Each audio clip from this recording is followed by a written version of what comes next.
नमस्कार, स्वागत है आपका आदिशक्ति पीताम्बरा परिवार में। आज कुछ बहुत दिनों बाद एक प्रश्न आया है। उस प्रश्न के ऊपर ये वीडियो है। प्रश्न है, क्या जमीन से गड़ा धन निकाल सकते हैं? यदि निकाल सकते हैं तो आप मंत्र दीजिए। और नाम तो उन्होंने अपना नहीं लिखा है।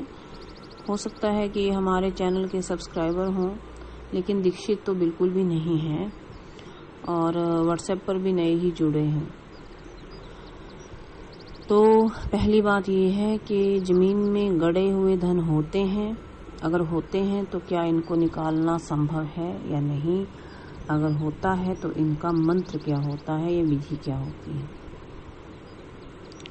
जमीन में गड़े हुए धन तो होते हैं। कई बार खजाने भी लोगों को मिलते हैं और बहुत सारे पुराने समय की बात है कि बहुत सारे लोग अपने धन को जमीन में गाड़ देते थे, जैसे घड़े में डाल करके या किसी बक्से में डाल करके या मिट्टी के घड़े में डाल करके या तांबे के घड़े में डाल करके जमीन में दबा देते थे, क्योंकि उस समय कोई बैंक इत्यादि नहीं होता था।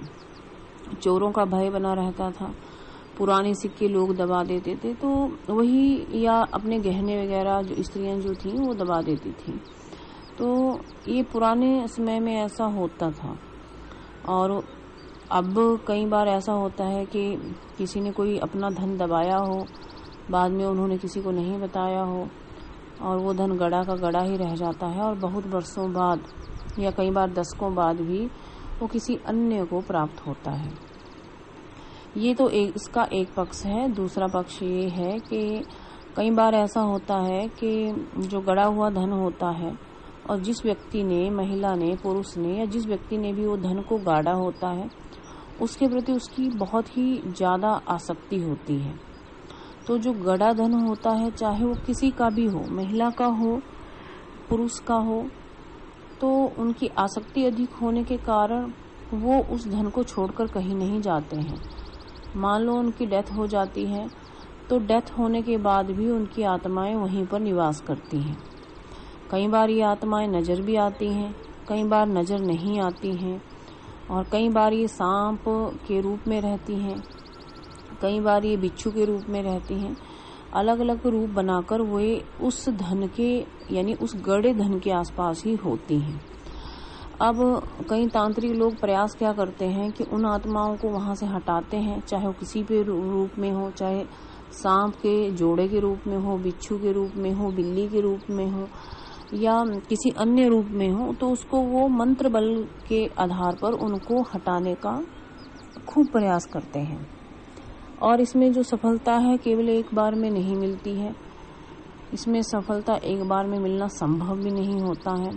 हमें भी बहुत सारे लोग पहले ये फोन किया करते थे कि हमारे यहाँ पे गड़ा धन है, आकर के निकालिए, ये है वो है। तो पहली बात, हमारे यहाँ पे ये बिल्कुल भी नहीं किया जाता है। ना गड़ा धन निकालने का मंत्र दिया जाता है, ना विधि दी जाती है, ना विधान दिया जाता है, ना ये सब चीजें यहाँ पे की जाती हैं। वास्तविकता में ये जो काम रहता है तांत्रिकों का, मौलवियों का रहता है। लेकिन जो मेरा इसमें पर्सनल मत है वो ये है कि इस प्रकार के धन को छूना नहीं चाहिए, लेना भी नहीं चाहिए, इस्तेमाल भी नहीं करना चाहिए। नहीं तो आप एक श्राप के साथ ग्रसित हो जाते हो, या जिनका ये धन होता है वो आत्माएं आपको कभी भी छोड़ती नहीं हैं। आपके कुलों के कुल नष्ट हो जाते हैं। ये जो है आपको बड़ा ही भयंकर परिणाम देने वाली होती है। पहली बात मैं आपको बता दूं कि गड़ा धन प्राप्त करना इतना कोई आसान नहीं है। गड़े धन के चक्कर में बड़े बड़े लोग, बड़े बड़े नेता, कई बार तो साधारण लोगों की भी बात कर ही लेते हैं, साधारण लोग भी इसको निकालने का खूब प्रयास करते हैं। आप मान के चल लो, गड़ा धन मिलना असंभव है। हाँ, इसका अगर थोड़ा बहुत ये है कि ये आपको मिल सकता है तब यदि वो शक्ति जिसका वो धन है वो स्वयं से आपको देना चाहे, स्वयं से आपको प्रदान करना चाहे। मान लो आप किसी ऐसे पुराने घर में निवास कर रहे हैं कि वो घर पहले किसी और का था, या किसी ऐसी जमीन पर रह रहे हैं कि वो जमीन पहले किसी और की थी और वहाँ पे कोई गड़ा हुआ धन है और वो शक्तियाँ आपसे पूजा अनुष्ठान से या आपके व्यवहार से या आपके किसी कार्य से प्रसन्न हो जाती हैं और आपको अपना वो गड़ा हुआ धन देना चाहती हैं। पहली कंडीशन ये हो सकती है।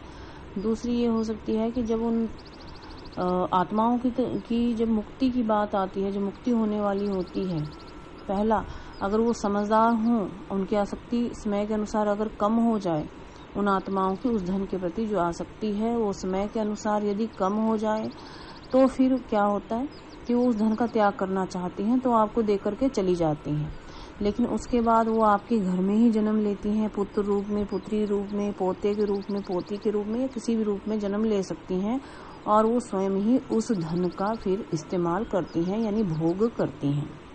दूसरा, अगर उनको आसक्ति बहुत अधिक हो लेकिन वो उस धन का त्याग करके अपनी मुक्ति चाहती हों, तब भी वो उस धन को आपको दे सकती हैं। लेकिन दोनों कंडीशन में क्या है, ये आपके ऊपर निर्भर करता है। वो आपसे संपर्क कर सकती हैं अपनी शक्तियों के माध्यम से कि मैं आपको गड़ा धन दूंगा या दूंगी, या आप हमारा गड़ा धन जो है वो उखाड़ लीजिए और इसके बदले में आप हमें ये चीज़ दीजिए। इसमें देखिए, इसमें भी दो बातें हैं। अगर कोई शक्ति इस तरह का आपके साथ संपर्क करती है, पहला इसका पॉजिटिव है कि हाँ वो अपनी मुक्ति चाहती है, आपसे अपनी मुक्ति का प्रयास करवाना चाहती है, तो ऐसा हो सकता है। दूसरा, वो आपके साथ छल कर रही है, आपका वध करना चाहती है या आपको वहां से हटाना चाहती है, चाहे वो किसी भी रूप में हो। तो असल कंडीशन क्या है ये कहना मुश्किल होता है। अब मेरा पर्सनल मत जो है गड़े धन को लेकर के वो ये है कि चाहे वो आत्मा आपको धन दे, चाहे वो छल से दे, बल से दे या अपनी मुक्ति के लिए देना चाहे या किसी भी कंडीशन पे वो आपको देना चाहे, तो आपको कभी नहीं लेना चाहिए। अगर वो छल बल से दे रही है तो आप लीजिए ही मत। अगर वो आपको अपनी मुक्ति के लिए देना चाह रही है तब भी मत लीजिए, क्योंकि उनमें उस धन पे आसक्ति तो उनकी रहेगी ही रहेगी। और जब वो आपके कुल में, आपके परिवार में जन्म लेंगे और उस धन का हो सकता है कि तब तक आपने कुछ हिस्सा इस्तेमाल कर लिया हो, तो उस हिस्से के इस्तेमाल के कारण वो आपकी पीढ़ी पे फिर से एक श्राप चल पड़ेगा। वो इस्तेमाल तो उस धन को करेगा या करेगी जो उसने जन्म ले लिया आपके कुल में, लेकिन वो आपके कुल के लिए फिर घातक भी सिद्ध हो सकता है, क्योंकि आपने उसके धन का जो है इस्तेमाल कर लिया होता है कुछ भागों में, या पूरा या आधा, जो भी हो सकता है इसमें समय के अनुसार। तो पहली बात, आपको बिल्कुल भी गड़े धन को कभी नहीं उखाड़ना चाहिए, खोजना भी नहीं चाहिए। कोई अगर आपको प्रदान करना चाहे तो उसको लेना भी नहीं चाहिए, क्योंकि जो भी शक्ति उस धन की रक्षा करती है वो आपका सर्वनाश कर सकती है। तो उपाय क्या है, कई लोग पूछते हैं हमसे, जैसे इनका एक व्हाट्सएप आया था कि हाँ गड़ा धन कैसे निकालें। तो पहली बात तो यह, गड़े धन को निकालने के लिए हमारे यहाँ पे तो बिल्कुल भी संपर्क ना करें।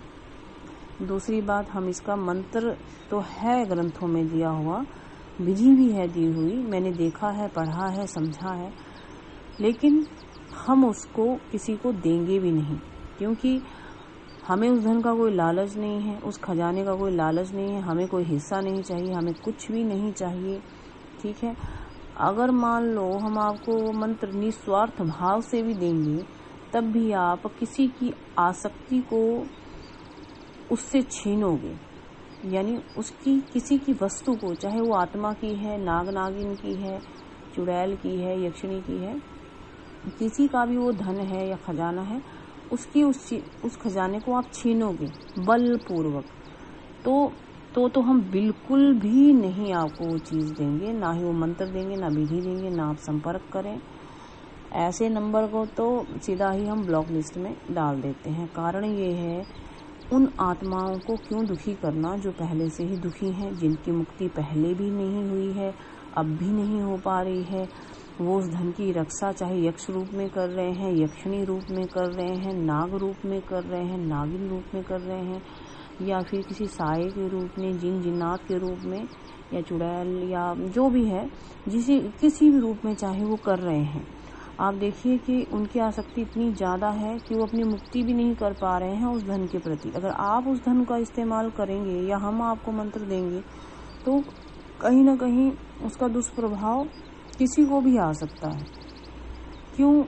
आप मेहनत के साथ अपना धन कमाइए, आप मेहनत कीजिए, ठीक है, आप जॉब कीजिए, पढ़ाई कीजिए, लिखाई कीजिए, अपना कैरियर बनाइए, वही आपका खजाना है। जब आपकी जॉब लग जाती है तो वही आपका खजाना है। तो जमीन पे गड़े हुए धन का कभी लालच ना करें, क्योंकि ऐसा धन आपके कई कुलों को नष्ट करने वाला होता है। और ऐसे लोग जिनका आपने धन लिया हो वो आपके ही कुल में जन्म लेके आपके अगले कुलों को नष्ट कर देते हैं और आपका जीवन जो है वो बर्बाद कर देते हैं। अगर आप सभी को यह जानकारी अच्छी लगी हो तो लाइक और शेयर करें। धन्यवाद।